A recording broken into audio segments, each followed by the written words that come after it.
पाकिस्तान और चीन के बारे में है और हमें इसकी पूरी नॉलेज है कि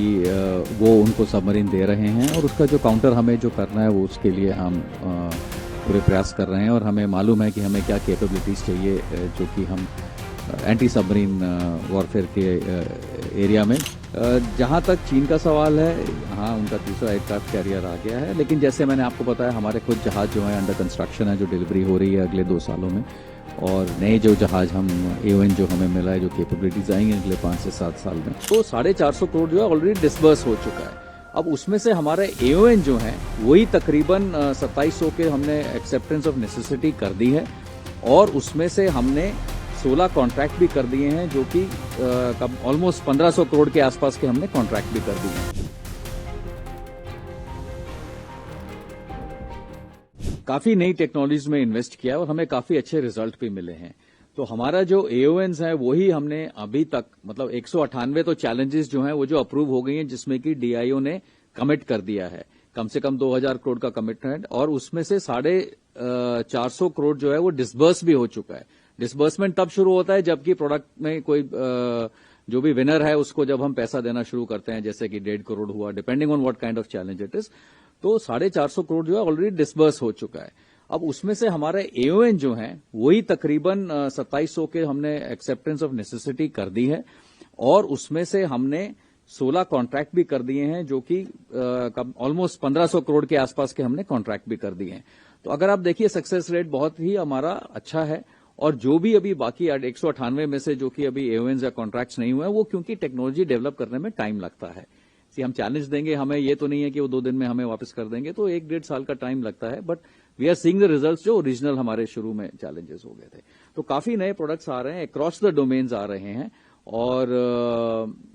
मैं चाहूंगा कि OIC TDAC आपको इसके बारे में डिटेल से बता दे कि स्पेसिफिक क्या प्रोडक्ट्स हम इस बार देख रहे हैं। बट एक चीज हमने इस बार नई ऐड करी है कि जो सक्सेसफुल प्रोडक्ट्स हुए हैं जिनका कॉन्ट्रैक्ट हो गया है, या जो सक्सेसफुली टेस्ट हो गए जिनका कॉन्ट्रैक्ट ऑलमोस्ट होने वाला है, उसमें से कुछ प्रोडक्ट्स हम लोग डिस्प्ले कर रहे हैं सेंटर में, ताकि आप लोग एक्चुअली देख सकें कि हाँ जो हम बोल रहे हैं वो एक्चुअली आपके सामने है। फॉर एग्जाम्पल जो आपने रोबोट बोला, वो ऑलरेडी विक्रमादित्य और विक्रांत में ऑलरेडी डिप्लॉय हो चुके हैं, एयरक्राफ्ट कैरियर्स में डिप्लॉय हो चुके हैं ऑलरेडी। तो उसी हिसाब से और भी काफी प्रोडक्ट्स हैं जो हमारे डिप्लॉय हो चुके हैं। बट फॉर द डिटेल्स मैं OIC TDAC को बोलूंगा, वो फर्दर डिटेल्स देंगे। जैसा कि सर ने बताया, हमारे काफी प्रोडक्ट्स जो सक्सेस स्टोरीज है उसके लिए अलग से सेक्शन होगा, एंड जो फ्यूचर में हम देख रहे हैं उसमें एक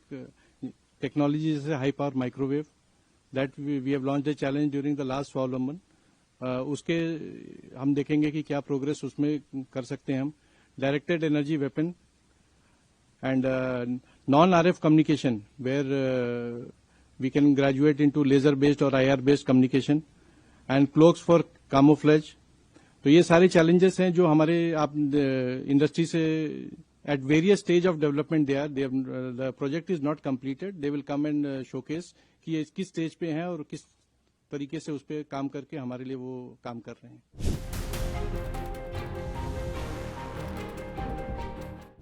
सर, ऑपरेशन सिंदूर की बात देखें तो नेबरहुड में डायनेमिक्स काफी तेजी से बदल रहे हैं। जैसा कि हम देख रहे हैं कि पाकिस्तान को रसिया सबमरीन सहित तमाम जो नेवल एसेट्स है वो प्रोवाइड कर रहा है, और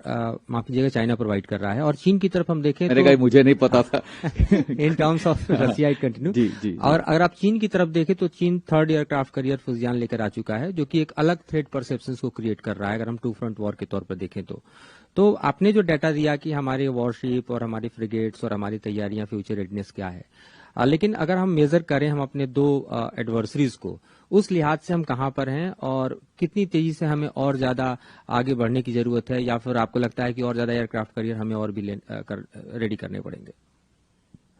जी, जहां तक कि आपने पाकिस्तान और चीन के बारे में कहा, ये तो फैक्ट है और हमें इसका पूरा जायजा है और हमें इसकी पूरी नॉलेज है कि वो उनको सबमरीन दे रहे हैं और सबमरीन इंडक्शन उनकी शुरू हो जाएगी बहुत ही जल्दी। लेकिन हम उस हर स्थिति को मॉनिटर कर रहे हैं और उसका जो काउंटर हमें जो करना है वो उसके लिए हम पूरे प्रयास कर रहे हैं, और हमें मालूम है कि हमें क्या कैपेबिलिटीज चाहिए जो कि हम एंटी सबमरीन वॉरफेयर के एरिया में जो हमें चाहिए होंगी।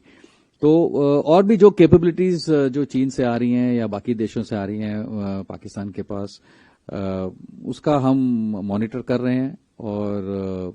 उसके काउंटर क्या होने चाहिए और हमें कैसे अपने टैक्टिक्स को इवॉल्व करना है, कैसे अपने चेंज करना है, हमारी क्या कैपेबिलिटीज हमें चाहिए, उसका हम कंटिन्यूअसली एक जो है रिव्यू करते रहते हैं और उसी हिसाब से हमारा इंडक्शन और एक्विजिशन प्रोफाइल चलता है। जहां तक चीन का सवाल है, यहाँ उनका तीसरा एयरक्राफ्ट कैरियर आ गया है, लेकिन जैसे मैंने आपको बताया हमारे खुद जहाज जो है अंडर कंस्ट्रक्शन है, जो डिलीवरी हो रही है अगले 2 सालों में, और नए जो जहाज हम AON जो हमें मिला है, जो कैपेबिलिटीज आएंगे अगले 5 से 7 साल में, तो हमें पूर्ण विश्वास है कि हम जो जितना हम कर सकते हैं और जितना हमें करना चाहिए वो हम कर रहे हैं उस पर्सपेक्टिव को लेके। जो हमारे ऑनगोइंग चैलेंजेस थे, जो नई टेक्नोलॉजीज आ रही हैं, जो आप जिनके बारे में आप सुनते हो, नीश टेक्नोलॉजीज जो हम बोलते हैं, AI, quantum, LLM, data, including the amount of data जो हमारे पास अभी आ रहा है, उसको कैसे हम उसको यूटिलाइज करें। डेटा आना बहुत आजकल इजी हो गया है, लेकिन डेटा को नॉलेज में कैसे कन्वर्ट करके उसको ऑपरेशनली कैसे एक्सप्लॉइट किया जाएगा, वो बहुत जरूरी है। तो हर डोमेन में हम देख रहे हैं, हम यूएस अनमैन्ड सिस्टम्स में देख रहे हैं, काउंटर अनमैन्ड सिस्टम्स में देख रहे हैं, अनमैन्ड अंडर वाटर सिस्टम्स में देख रहे हैं, स्पेस टेक्नोलॉजीज में देख रहे हैं, कंप्यूटिंग में, हाई पावर कंप्यूटिंग में देख रहे हैं, क्वांटम मैकेनिक्स में देख रहे हैं। तो हर टेक्नोलॉजी जो आप कहीं भी समझ सकेंगे, उसका जहां पे भी नेवी में यूज केस होगा, वो हम सब हर क्षेत्र में हम ये प्रयास कर रहे हैं कि हम इन सब चीजों में, इमर्जिंग टेक्नोलॉजीज में हम उनको यूज करें और हम पीछे ना रह जाएं इस बार, क्योंकि हम हर टाइम जो है, अगर आपको मालूम होगा, हम हमेशा टेक्नोलॉजी कर्व के पीछे रहे हैं। तो इमर्जिंग टेक्नोलॉजी में हमारा ये प्लान है कि हम इन सब टेक्नोलॉजी में अब हम पीछे ना रहें और कैचअप कर सकें जिस स्केल पे वर्ल्ड इस समय पे, हम उन्हीं के साथ साथ चलते रहें।